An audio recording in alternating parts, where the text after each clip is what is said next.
दिल्ली के Bhalswa landfill site पर 26 तारीख की शाम से लगातार 3 दिनों से आग लगी हुई है, जिससे लाखों लोगों का जनजीवन प्रभावित हो रहा है। इलाके के लोगों की शिकायत है कि 3 दिनों से आग बुझाने की कोई कवायद सरकार की ओर से नहीं की गई। धुएं की वजह से लोगों को आंखों में जलन हो रही है और बीमार लोगों को सांस लेने में तकलीफ हो रही है। साथ ही आसपास के इलाके में इतनी गर्मी हो गई है, अब लोगों की मांग है कि प्रशासन जल्द से जल्द इस आग को बुझाने की कवायद करे, ताकि इलाके के लोगों को आसमान में फैले इस धुएं से निजात मिल पाए। इस आग को लेकर सियासत भी खूब चल रही है और आम आदमी पार्टी का एक प्रतिनिधिमंडल मौके पर पहुंचेगा और इस पूरे इलाके का मुआयना भी करेगा। तो मौके पर दमकल की कई गाड़ियां मौजूद हैं जो कि आग बुझाने की कोशिश कर रही हैं। बीते 3 दिन से आग बुझाने की कोशिश यहां पर चल रही है। दमकल विभाग की कई गाड़ियां मौके पर मौजूद हैं। हालांकि इस आग को लेकर लगातार सियासत भी देखने को मिल रही है। आम आदमी पार्टी का एक प्रतिनिधिमंडल मौके पर पहुंचा है और मुआयना किया गया है, क्योंकि लगातार अब आम आदमी पार्टी पर भी सवाल उठ रहे हैं कि आखिर 3 दिन से आग लगी हुई है, लेकिन इस आग को बुझाने में सरकार कोई एक्शन क्यों नहीं ले रही। स्थानीय लोगों की ओर से भी सवाल उठाए जा रहे हैं। हालांकि लगातार 3 दिन से यहाँ पर दमकल विभाग की गाड़ियां मौजूद हैं जो कि इस आग को काबू करने की कोशिश कर रही हैं, लेकिन ये आग बुझ नहीं रही। ये आग लगातार फैल रही है और जो मीथेन गैस का उत्सर्जन हो रहा है इस आग लगने के बाद से, उसके चलते आम लोगों को वहां पर सबसे ज्यादा दिक्कत झेलनी पड़ रही है, क्योंकि ऐसे में सांस लेने की दिक्कत भी हो रही है और साथ ही प्रदूषण में भी बढ़ोतरी हो रही है। एक तरफ तापमान पहले ही इतना ज्यादा है और इस आग लगने के बाद पारा और भी ज्यादा यहाँ पर बढ़ गया है। प्रदूषण का स्तर भी बढ़ गया है, एयर क्वालिटी इंडेक्स भी खराब हो गया है। और आम आदमी पार्टी के भी कुछ प्रतिनिधिमंडल जो यहाँ पर पहुंचे हुए, कुछ चेहरे यहाँ पर पहुंचे हुए हैं इस पूरी साइट का मुआयना करने के लिए। लगातार इस लैंडफिल साइट को लेकर राजनीति भी होती रही है। आम आदमी पार्टी लगातार इसे लेकर बीजेपी एमसीडी पर निशाना साधती रही है कि आखिर इस कूड़े के पहाड़ को कम क्यों नहीं किया गया, दिन ब दिन इसका साइज क्यों इंक्रीज, क्यों लगातार बढ़ता ही जा रहा है। और हर साल खासतौर पर गर्मियों के दिनों में इन लैंडफिल साइट पर आगजनी की घटनाएं सामने आती ही रही हैं। और आपको यहाँ पर यह भी बता दें कि गाजीपुर लैंडफिल साइट पर भी लगभग 1 महीना पहले ही आग लगी थी। उस दौरान भी काफी कुछ सियासत देखने को मिली थी, लेकिन जो उस आग लगने का खामियाजा था वहां के स्थानीय लोगों को भुगतना पड़ा था। और इस बार अब एक बार फिर से भलसवा लैंडफिल साइट पर ये आग लगेगी।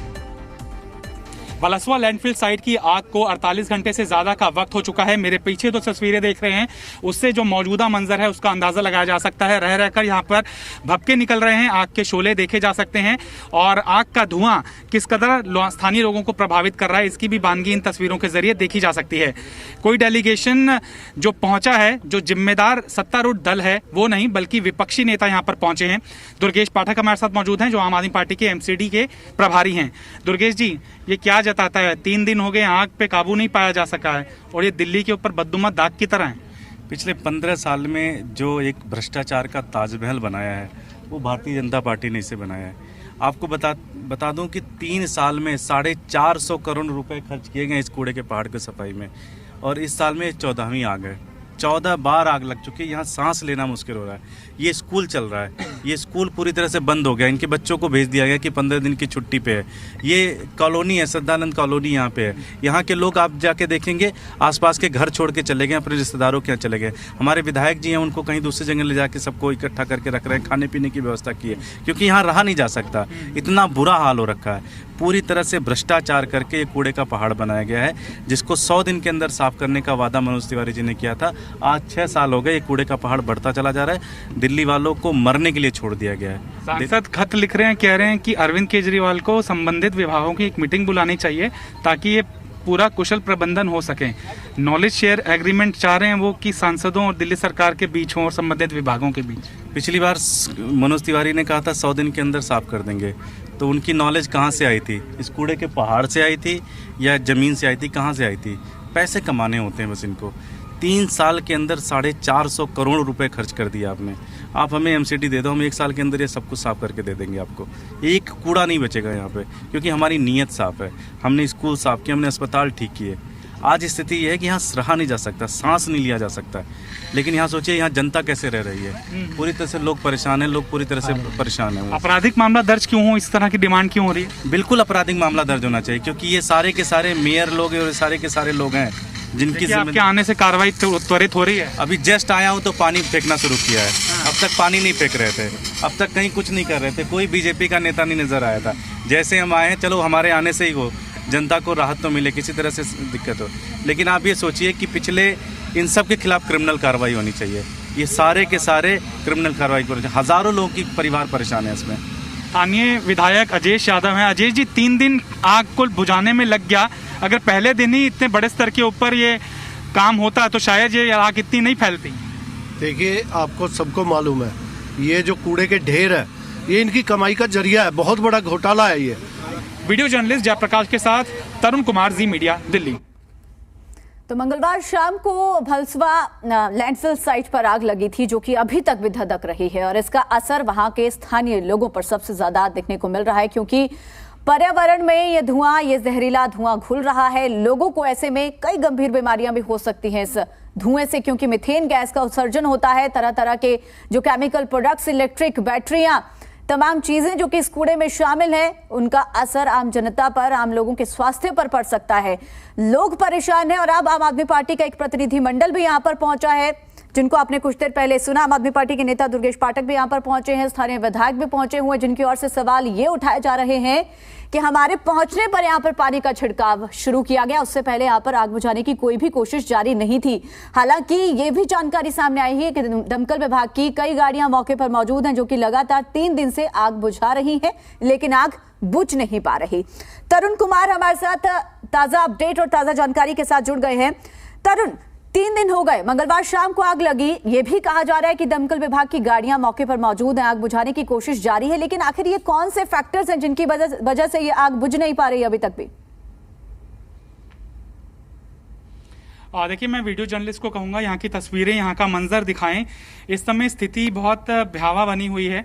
आप यहाँ पर 2 मिनट भी खड़े होकर सही तरीके से सांस नहीं ले पाएंगे। मैं भी यहाँ पर कुछ देर से यहाँ पर मौजूद हूँ, तो मुझे भी एक्सर्शन महसूस हो रहा है, क्योंकि रह रहकर यहाँ पर आग निकल रही है। और मीथेन गैस का जब उत्सर्जन होता है अंदर, जब वो ज्वलनशील पदार्थ गैस होती है, तो ऊपरी सतह पर तो आग कई बार लगता है कि बुझ गई है, लेकिन वो भरभरा कर कूड़ा एकदम से नीचे गिरने लगता है। जैसे भूसंकलन होता है कि पहाड़ का टुकड़ा जब पहाड़ों के अंदर नीचे गिरता है, तो यहाँ पर खड़े हुए कई बार इस तरह का हादसा मुझे महसूस हुआ कि जब हम कमेंट्री कर रहे थे और दुर्गेश पाठक जब आए हुए थे, तो एकाएक पहाड़ का टुकड़ा जो आग की चपेट में था वो गिर गया और फिर एकदम से भपका निकला और आग दिखने लगी।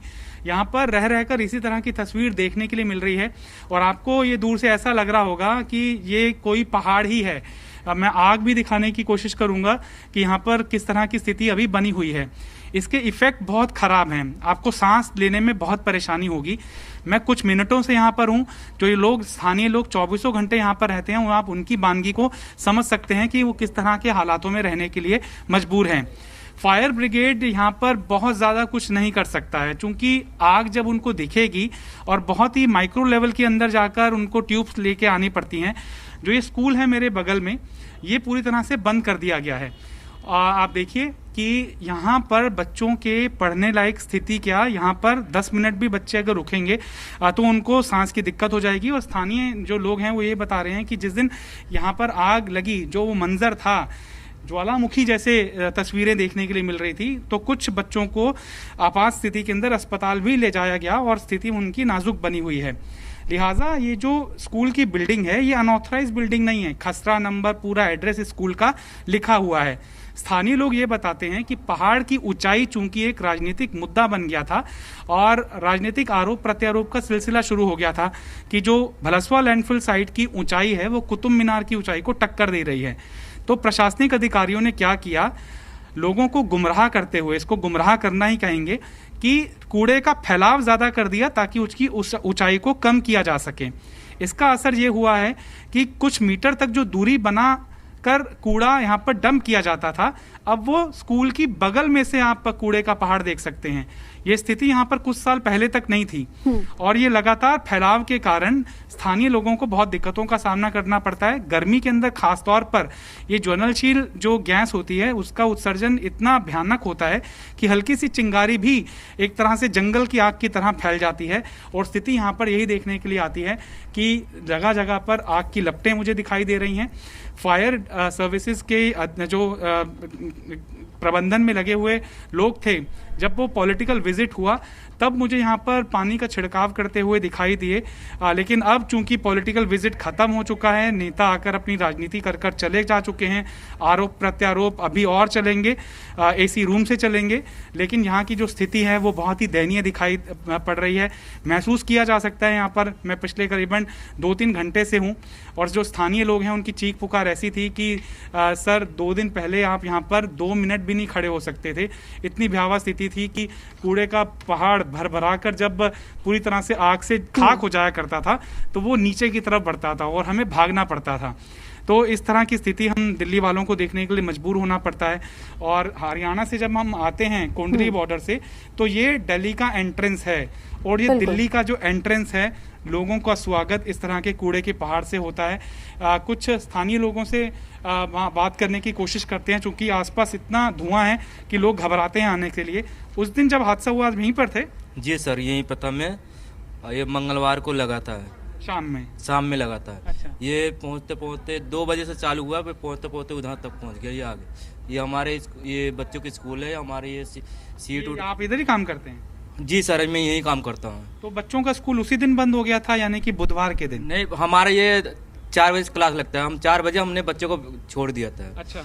तो उस समय ये आग लग गया। ये अच्छा, उसमें हमारे बच्चे चले गए, तभी से स्कूल बंद कर दिया? हाँ, उसी समय बंद कर दिया। इस समय जब तक धुआं चल रहा है। ये तो आप रहते भी आसपास ही हैं क्या? जी, हमारा ये यहाँ झुग्गी में। यहाँ पे लोग कह रहे हैं कि बच्चों को सांस की दिक्कत होती है, बुजुर्ग सांस नहीं, सही बात है? जी सर, ये बहुत दिक्कत है। ये जहरीला धुआं है, फिर इसके आँख के जलन होता है, गर्भवती लोग हैं, फिर कुछ लोग बुजुर्ग लोग हैं, फेफड़े की दिक्कत, टीबी के शिकार, ये सभी, इससे बहुत ज़्यादा दिक्कत है। अच्छा, आप ये बताइए कि अगर उस दिन ज़्यादा फायर ब्रिगेड की गाड़ियाँ आ जाती तो ये उसी दिन या अगले दिन काबू में आ जाती? क्या कमतर थी कर्मचारियों की संख्या आग बुझाने वालों की, जिससे कि तीसरा दिन है तब भी आग नहीं बुझ पा रही? नहीं सर, उस दिन हमने जैसे ये आग पहुंच रहा था वहाँ उतने दूर था, तो हमने उन समय फायर ब्रिगेड का फ़ोन करते करते बहुत लेट हो गया। तो वो फायर ब्रिगेड भेजे थे, लेकिन वो ऊपर काबू कर रहे थे, नीचे नहीं आ पाए थे। वो जब तक आते रहे तब तक आग पूरी फैल चुकी थी। तो अभी भी ज़रूरत तो है, फिर भी यहाँ पे दिखाई क्यों नहीं दे रहे मुझे फायर टेंडर्स?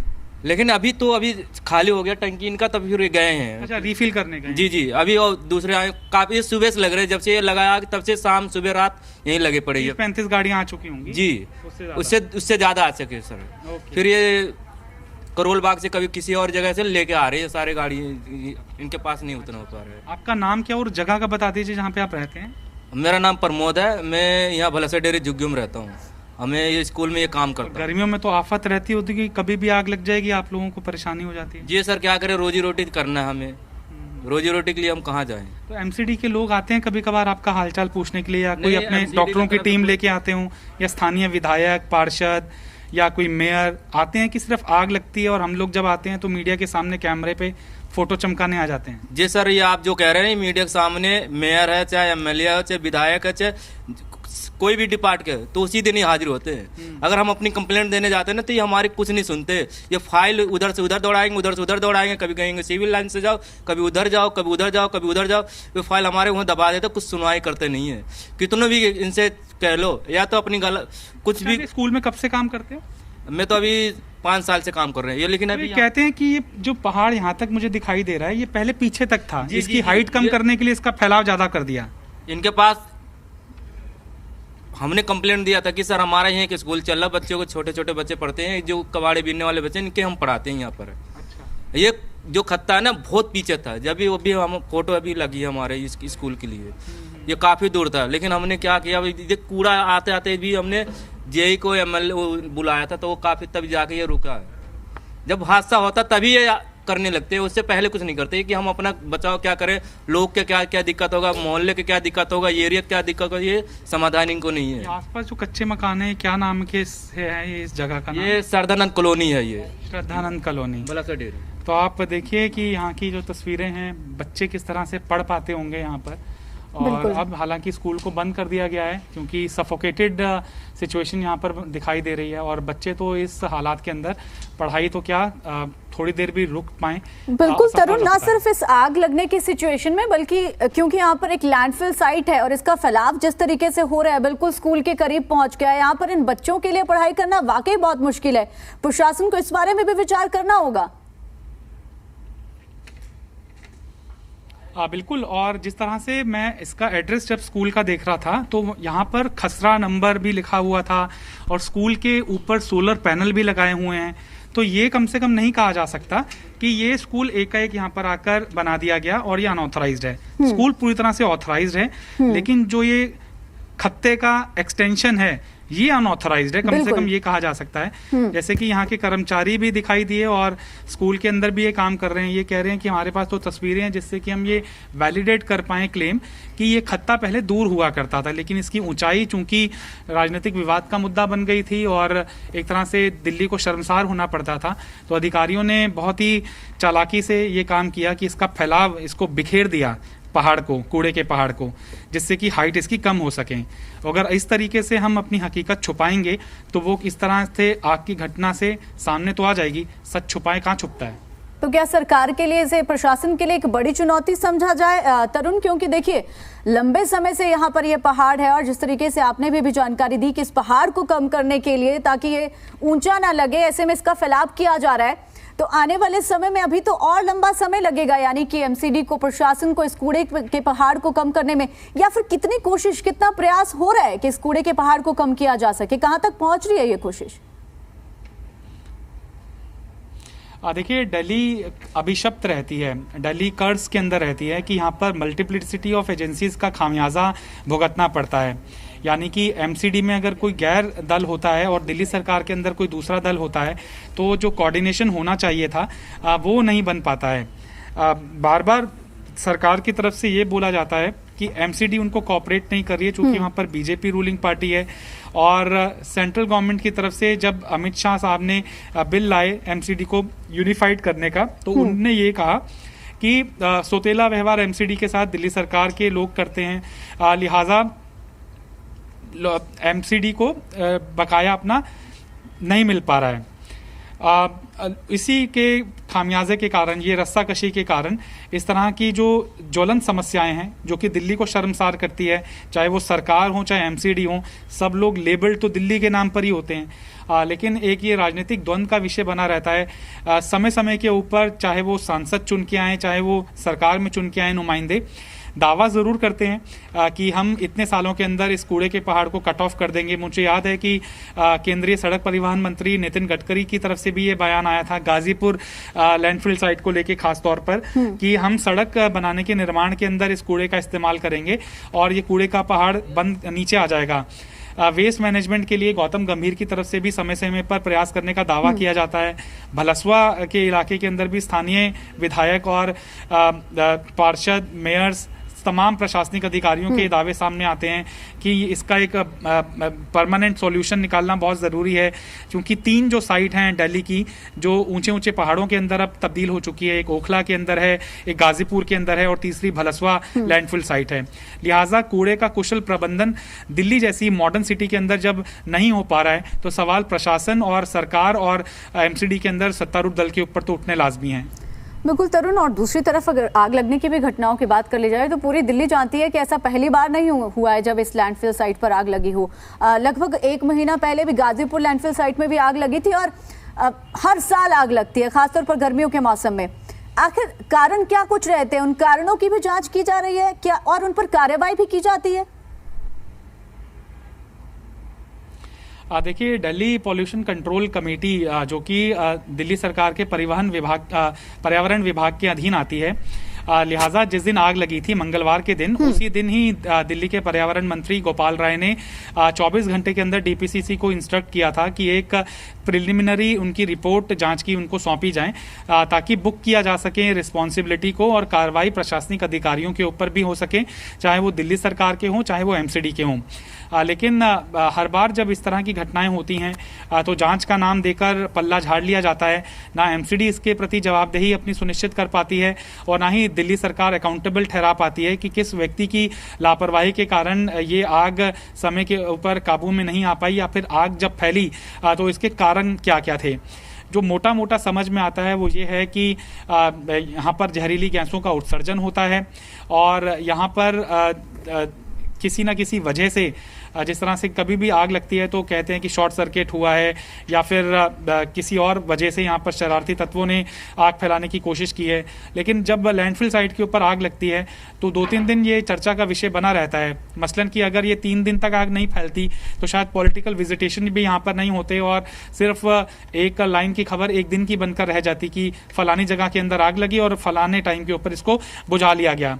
लिहाजा ये बहुत विडंबना है कि जब 3 दिन तक आग नहीं बुझती है तब ये पॉलिटिकल डिस्कोर्स का मुद्दा बनती है और नेताओं को विवश होना पड़ता है कि स्थानीय इलाके के लोगों की स्वास्थ्य की दुहाई देते हुए वो यहाँ पर विजिटेशन करने के लिए आए ताकि प्रशासनिक अमला भी पूरी तरह से चाक चौबंद हो। बिल्कुल तरुण, अभी बड़ा सवाल है कि आखिर अभी इस आग को बुझने में और कितना वक्त मिलेगा ताकि जो स्थानीय लोग हैं वो राहत की सांस ले पाए एटलीस्ट। बहुत शुक्रिया आपका तमाम अपडेट और तमाम जानकारी के लिए।